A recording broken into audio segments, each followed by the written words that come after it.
쌀에기 눈이 왔다가 눈이 왔다가 다시 또 비로 바뀌고 오늘은 전국적으로 날씨가 상당히 좀 안 좋았던 것 같습니다. 자, 안녕하세요. 야생TV입니다. 제 영상 중에 이제 제라늄 영상이 상당히 많습니다. 그거 찾아보시라고 해도 잘 안 찾아보시고, 물론 바쁜 것도 있지만 또 귀찮기도 하죠. 번거롭기도 하고, 그러다 보면 제가 이제 뭐 구독자분들이나 고객분들한테 이제 질문을 받으면 또다시 영상을 올리게 됩니다. 다시 좀 한번 해주세요. 이런 또 요구도 많이 있고요. 그래서 중복되는 내용들이 또 사실 많이 있습니다. 자, 그래서 오늘은 여러분이 이제 중복되는 내용 중에서 물주기에 관한 내용을 한번 할게요. 초보자분들을 위한 뭐 길라잡이 재현이라고 할까요? 자, 다시 한번 제가 말씀드리지만 궁금증이 있으신 분들은 사진 영상을 010-6820-2294번으로 올려주시면 제가 답글을 드리도록 하겠습니다. 물론 사진은 뭐 많이 올려도 상관없지만 영상으로 올릴 때는 아마 카톡으로 올리셔야 되는데 1분이 넘어가면 좀 용량이 커지면 잘 안 올라오는 수가 있습니다. 이럴 때는 2번 정도를 끊어서 하시면 됩니다. 그것만 주의하시면 되고요. 여러 가지 사정으로 인해서 한 1년 동안 이 폰을 사용을 안 했었습니다. 통화는 안 되는 거고요. 영상이나 사진만 됩니다.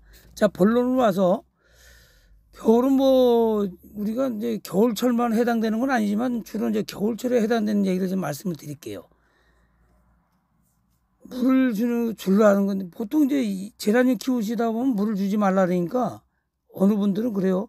그럼 물을 주라는 건지 주지 말라는 건지 도대체가 감을 못 잡는다 이런 말씀을 하시거든요. 근데 어느 식물인지 그걸 키우기 위해서는 특징을 알아야 된다는 거죠. 그래 대처를 하고 그러려면 저 앞 영상에서도 말씀드렸지만 정확한 이름을 되도록이면 꼭 알으셔야 된다는 거예요. 이게 굉장히 중요한 겁니다. 첫 번째, 제라늄은 저 남아프리카 쪽 그쪽에 있던 거는 유럽 사람들이 가져가서 개량한 꽃이라고 보통 그렇게 알려져 있습니다. 그게 유럽의 날씨라든지 기온, 습도, 뭐 이런 바람 이런 데에 적응이 됐겠죠. 그러니까 우리한테는 어려운 거예요. 또 제라늄은 다육성 식물입니다. 이게 줄기, 잎 이런 데 보면 물을 굉장히 많이 저장을 하고 있거든요. 그렇기 때문에 자꾸 물을 주지 말라는 이유가 그래서 하는 얘기예요. 마구마구 줄을 주면 안 된다는 거죠. 또 세 번째는 너무 안 주면 또 잎이 작아지고 쪼그라들고 목질화가 빠르게 온다. 목질화가 빠르게 온다는 것은 꽃을 그만큼 잘 안 피울 수 있다는 확률이 있다는 거죠. 그게 계속 진행이 되면 잎이 노랗게 되고 시간이 지나면 하얗게 지고 다 떨어지고 그래서 결국은 뼈라님이 된다는 거예요.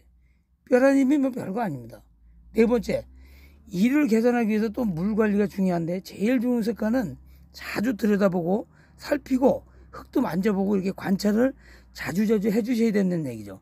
그냥 떡 사다 놓고서 잘 피겠지, 내가 사왔을 때 꽃이 피고 있으니까 잘 되겠지 이러면 안 된다는 거예요. 그렇게 해서 되는 게 아무것도 없어요.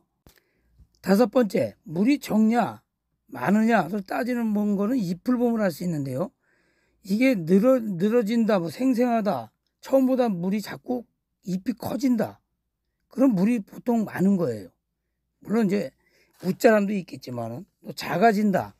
그렇게 된다는 것은 물을 그만큼 적게 주거나 작다는 얘기죠. 물 주는 양이. 그래서 여름 장마 때는 비가 자주 오거나 할 때는 물을 끊는 게 좋다는 거죠. 그래서 이때 보면은 잎이 많이 쪼그라드는 경우가 많습니다. 또 여섯 번째, 잎이 커지고 줄기가 통통한데 물을 더 자꾸 많이 주게 되면 대가 물러지고 그러다 보면 시커멓게 되고 서서히 고개를 떨구고 대개 이때는 중간 지점에서 많이 아니면 그 밑부분에서 많이 발생을 하게 됩니다. 일곱 번째, 자주 말리거나 긴 물 말림을 하게 되면 습도 조절 능력이 떨어지는 제라늄은 전에도 말씀드렸지만 노랗게 하엽이 급속도로 진행이 되고 일단 충격을 받은 잎은 다시 회복되지 않습니다. 구수도 떨어지고 그 잎은 다 결국은 다 떨어지고 뼈라름이 된다는 거, 요거는 꼭 주의하셔야 됩니다. 가끔 보면은 조명 관수를 하라는 얘기가 있는데 이것은 물을 너무 자주 주지 말고 너무 안 줬을 때, 너무 말랐을 때 빠른 회복을 하기 위해서 하는 것이지, 이것도 하엽 방지를 위해서 하는 거지. 자주자주 저명간수를 하게 되면은 또 물음병이 오고 진물음병이 오고 제라늄이 썩어서 죽게 된 원인을 제공하는 겁니다. 10번째로 이제 마지막입니다. 우리가 보통 비가 오고 있거나 뭐 내일 비가 온다거나 이런 예보가 있으면, 확실한 예보가 있을 때는 물을 주지 말라고 합니다. 하지만 겨울철에도 보면 비가 오는 날이 또 있습니다. 그럴 때는 물 주는데 좀 주의를 하셔야 될 거예요. 물론 이제 실내에서 키우시는 분들은 뭐 난방을 한다거나 해서 또 습도가 많이 없는 경우가 많이 있겠지만은, 특히 봄서부터 여름철, 가을까지 비 오는 날 이런 거는 특히 주의를 해 주시는 게 좋겠습니다. 뭐 중급이나 상급 되시는 분들은 뭐 알아서 잘 하시겠지만요. 제라늄은 공중 습도만 높아도 물을 쭉쭉 빨아들여서 그 습기를 가지고 먹고 사는 그런 특징을 가진 식물입니다. 그래서 물 주지 마세요, 물 주지 마세요를 늘 강조하는 것입니다.